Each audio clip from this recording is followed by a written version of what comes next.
नमस्कार, मैं अशोक कुमार पांडे। स्वागत है आपका द क्रेडिबल न्यूज पर। हाजिर हूं मिडिल ईस्ट की सारी अपडेट्स लेकर। ट्रंप की मीटिंग हुई अरब और मुस्लिम लीडर्स के साथ।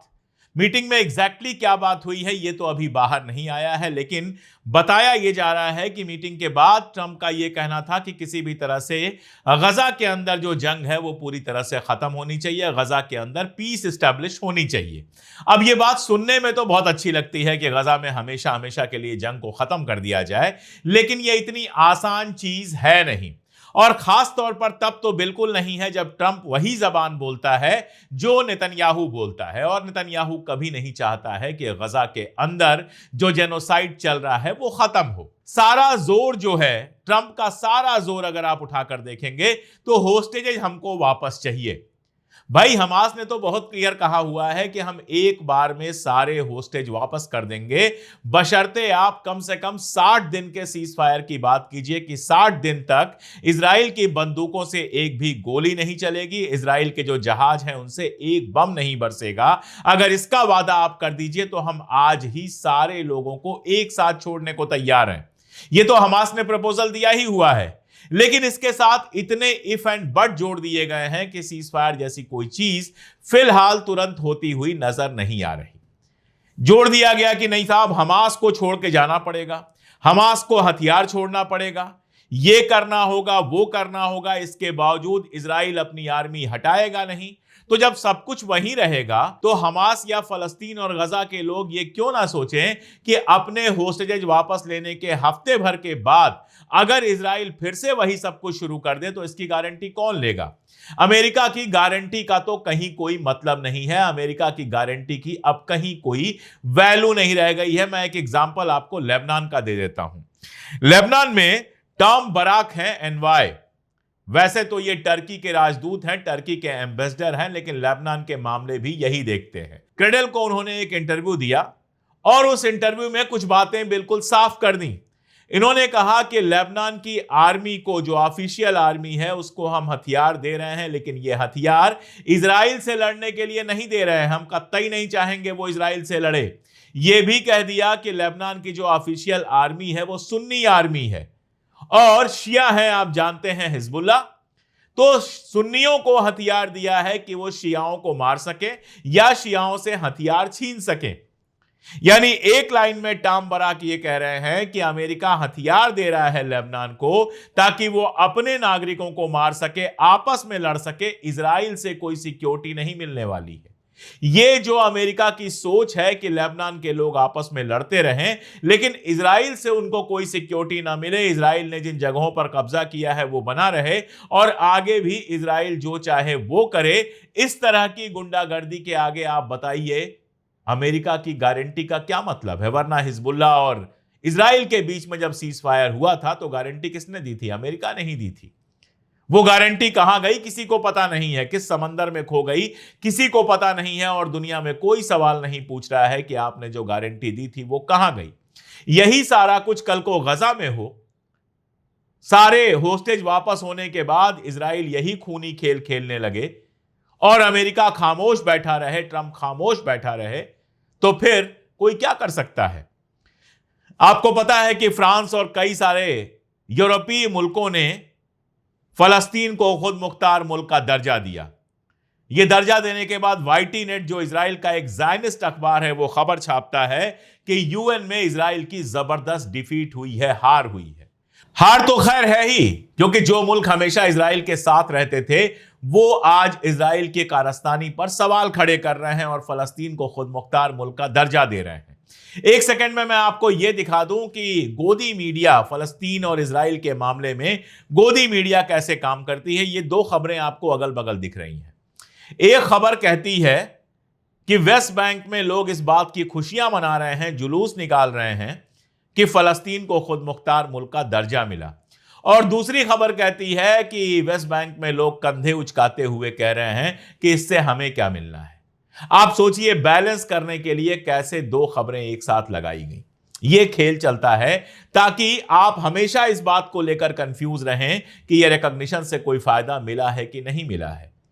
और रिकॉग्निशन से कोई फायदा मिला है कि नहीं मिला है, यह समझने के लिए इतना जानना जरूरी है कि इजराइल जबरदस्त तरीके से परेशान है यह सब होने के बाद। लेकिन आप देखिए, अमेरिका मजम्मत कर रहा है उन मुल्कों की, उन मुल्कों को कह रहा है कि तुम नरक में जाओगे जिन मुल्कों ने फलस्तीन को एक खुद मुख्तार मुल्क का दर्जा दिया है। और कह क्या रहा है कि 7 अक्टूबर के बाद आप ऐसा कैसे कर सकते हैं। ऐसा लगता है कि 7 अक्टूबर को पहली बार कुछ हुआ था। ऐसा लगता है कि 7 अक्टूबर के पहले 70 साल तक फलस्तीनियों के साथ कुछ हुआ ही नहीं। इजराइल कह देता है कि फलस्तीन नाम का तो कोई मुल्क ही नहीं था, कोई दुनिया में ऐसा मुल्क नहीं था जो फलस्तीन के नाम का था। आजाद मुल्क नहीं था फलस्तीन, फलस्तीन एक इलाका था जो ऑटोमन साम्राज्य के पास था, लेकिन वो एक मुल्क की तरह ही ऑपरेट कर रहा था। और हिस्ट्री में अगर आप जाएंगे, ये तस्वीर मैंने बनवाई है, आप देख के समझ सकते हैं कि पुराने जमाने में फलस्तीन को किन अलग अलग नामों से बुलाया जाता था। तमाम हिस्ट्री है, इतने वीडियोस आपको दिखा चुका हूं, इतनी सारी चीजें दिखा चुका हूं कि इजराइल के आने से पहले फलस्तीन एक हंसता खेलता इलाका था जिसमें ईसाई भी थे, यहूदी भी थे और मुसलमान भी थे, सब मिलजुल के रहा करते थे। उसको तबाह बर्बाद कर दिया इजराइल ने, नकबा किया, जाने कितने गांवों को उजाड़ दिया, जाने कितने शहरों को उजाड़ दिया, जाने कितने लोगों के घरों को उजाड़ दिया 70 साल में, वो सब याद नहीं आता है। फलस्तीन को एक खुद मुख्तार मुल्क का दर्जा मिलना उसका हक है, कोई एहसान नहीं है। पहली बात तो यह समझ लेनी चाहिए, क्योंकि फलस्तीन को खुद मुख्तार मुल्क का दर्जा तो यूएन में ही दे दिया गया था जब 2 नेशन सॉल्यूशन कहा गया था, यानी 2 नेशन है, एक नेशन है फलस्तीन और दूसरा नेशन है, दूसरा देश है इजराइल। तो उसी समय से फलस्तीन को खुद मुख्तार मुल्क का दर्जा मिला हुआ है। अगर कोई भी मुल्क, चाहे वो अमेरिका हो, अर्जेंटीना हो, हंगरी हो या बाकी सारे, नहीं दर्जा दे रहे हैं फलस्तीन को आजाद मुल्क का, तो वो बेसिकली यूएन के डिसीजन का उल्लंघन कर रहे हैं। अभी तक ब्रिटेन, फ्रांस और बाकी मुल्क भी यही कर रहे थे। लेकिन आप देखिए, दर्जा दिया गया है, सबने उसमें पेच फंसा दिया है। किसी की शर्त है कि सारे होस्टेज वापस आएंगे तब यह लागू होगा, किसी की शर्त है कि हमास वहां से बाहर चला जाएगा तब लागू होगा। क्या कैसे होगा यह देखना होगा, लेकिन कम से कम एक कदम तो बढ़ा है। और देखिए, आज हमास को कहा जाता है वो एक आतंकवादी संगठन है। ब्रिटेन, फ्रांस, अमेरिका सब कहते हैं। ज्यादा पुरानी बात नहीं है कि अल-शरा यानी जोलानी जो प्रेसिडेंट बना है सीरिया का, वो अमेरिका और यूरोप की वॉच लिस्ट में नहीं था, वांटेड लिस्ट में था। लाखों के इनाम थे उसके सर पे कि कोई उसका सर अगर लाकर दे दे या कोई जीते जी उसको गिरफ्तार करके दे दे तो इतने मिलियन का उसको इनाम मिलेगा। आज वही अल-शरा हाथ मिला रहा है फ्रांस के राष्ट्रपति से, जर्मनी के राष्ट्रपति से, इंग्लैंड के राष्ट्रपति से, डोनाल्ड ट्रंप से, यूएन में बैठ के भाषण दे रहा है। वो जो कल आतंकवादी था आज इनका दोस्त बन गया। कोई बहुत बड़ी बात नहीं है कि कल को ये लोग हमास के लीडर से भी हाथ मिलाते नजर आए, हालांकि फर्क है, बहुत बड़ा फर्क है। अल-शरा ने, जोलानी ने इजराइल के सामने घुटने टेक दिए, अमेरिका के सामने घुटने टेक दिए, ईरान और रेजिस्टेंस के खिलाफ वो खड़ा हुआ और सीरिया को पूरी तरह से एक ऐसा चारागाह बना दिया जहां इजराइल जैसे चाहे चरे, टर्की जैसे चाहे चरे। सीरिया को लुटा दिया, सीरिया को बेच दिया अमेरिका और इजराइल के हाथों। इसलिए वो अमेरिका, इंग्लैंड और फ्रांस सबका करीबी बन गया, सबका प्रिय बन गया।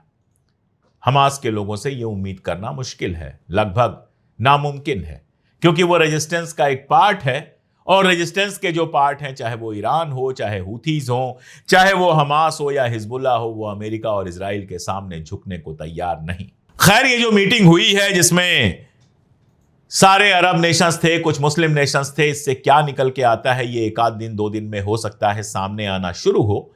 एक बात तो तय है कि अब धीरे धीरे सारी दुनिया इस बात के लिए मुतमईन हो रही है कि गजा में जो कुछ चल रहा है उसके लिए जिम्मेदार नेतन्याहू है, और जो चल रहा है जेनोसाइड, भले उसको जेनोसाइड ये लोग कहें या ना कहें, उसको खत्म होना चाहिए। उसके बाद आप देखिए, गोदी मीडिया की मैं बात कर रहा था, एक और खबर आप देख लीजिए। यहां पर बात है कि कतर, जॉर्डन और ये सारे जो नेशंस हैं, इन्होंने इजराइल की जबरदस्त मजम्मत की और वाकई मुझे आश्चर्य हो रहा था। जॉर्डन के शाह जो अक्सर इजराइल के बहुत करीब रहते हैं, ईरान की जो जहाजें आया करती थी, ड्रोन्स आया करती थी, उनको इंटरसेप्ट करने की कोशिश किया करते थे इजराइल को बचाने के लिए, उन्होंने यूनाइटेड नेशन के मंच से सीधे सीधे इजराइल को कहा कि यह टेरर पैदा करता है और यह अग्रेसर स्टेट है, आक्रमण करने वाला स्टेट है। और इस सिलसिले में ईरान का नाम लिया कि इसने ईरान के ऊपर भी अटैक किया था। यह भी कहा कि ग्रेटर इजराइल का जो ख्वाब है इनका वो इलीगल है, वो दूसरे देश जो इनके अगल बगल में देश हैं जिसमें जॉर्डन भी शामिल है, उनकी जो सॉवरेनिटी है, उनकी जो अखंडता है, उसको तोड़ता है। यह जॉर्डन के शाह ने कहा। सऊदी अरबिया के जो क्राउन प्रिंस हैं वो तो लगातार कह ही रहे हैं। आर्दोगान ने भी कहा, हालांकि आर्दोगान के कहे और किए में कोई मेल ढूंढ पाना बहुत मुश्किल काम नहीं है, लेकिन कहा। इंडोनेशिया के राष्ट्रपति ने जब बात की तो अंत में नए साल की बधाई भेजी इजराइल को और शलोम कहा। इसको मेन खबर बनाई गई, लेकिन मेन खबर यह थी कि इंडोनेशिया के राष्ट्रपति ने साफ साफ कहा कि इजराइल को गजा से बाहर किया जाना चाहिए और वहां पर यूएन पीस कीपिंग फोर्स भेजी जानी चाहिए। जो मैंने वीडियो लगाया है उसको आप देखेंगे तो अंग्रेजी के सबटाइटल भी दिखाई देंगे। और उन्होंने कहा कि इंडोनेशिया हर तरह से मदद करने को तैयार है। अगर यूनाइटेड नेशन कोई पीस कीपिंग फोर्स भेजता है तो हम 20,000 या इससे ज्यादा जवान वहां पर भेजने को तैयार हैं। यह खबर इजराइल का गोदी मीडिया दबा गया ताकि वहां के लोगों को यह पता ना चले कि किस हद तक दुनिया उनके खिलाफ हो रही है और किस हद तक दुनिया उनके खिलाफ हो रही है। इस पर एक हल्का फुल्का वीडियो देख लिए। ये जो लड़की आपको इस वीडियो में दिखाई दे रही है, ये रिपब्लिक ब्लॉक की बेटी है। ये स्टेट सीनेटर हैं ट्रंप की पार्टी के और कुछ दिनों पहले इजराइल गए हुए थे यात्रा पर। इसने कहा है कि मेरे बाप ने इजराइल से पैसा लिया है और लौट के आने के बाद उसने जो लंबा चौड़ा ट्वीट किया है जिसमें इजराइल की सारी बातों को दोहराया है, वो फर्जी प्रोपेगेंडा ट्वीट है जो इजराइल के पैसे पर किया गया है। यानी बाप इजराइल जाता है और उसकी सगी बेटी सामने आकर गजा के फेवर में बोलती है, अपने बाप की मजम्मत करती है, कहती है कि मेरे बाप ने पैसा लिया है इजराइल से। यह अमेरिका का हाल है। पूरी युवा पीढ़ी का बड़ा हिस्सा जो है वो इजराइल के खिलाफ हो गया है। आप सोचिए, बेटी पब्लिक वीडियो बनाकर अपने बाप की मजम्मत कर रही है क्योंकि बाप इजराइल के तलवे चाट रहा है। इटली के बारे में मैंने आपको बताया था कि इटली में लगातार आंदोलन चल रहे हैं। 75 से ज्यादा शहरों में लोग सड़कों पर आ गए। कई सारी ट्रेनें, बसें रोकी गई, कई जगह जाम लगा हुआ है। एक तस्वीर आई जिसमें ट्रंप और मेलोनी की लोग तस्वीरें जला रहे हैं। इन सब का असर यह हुआ है कि मेलोनी बोली है और मेलोनी ने कहा है कि मैं फलस्तीन को तब खुद मुख्तार मुल्क का दर्जा दूंगी जब हमास वहां से चला जाए और सारे होस्टेज वापस हो जाएं। यही शर्त तो फ्रांस ने भी रखी है।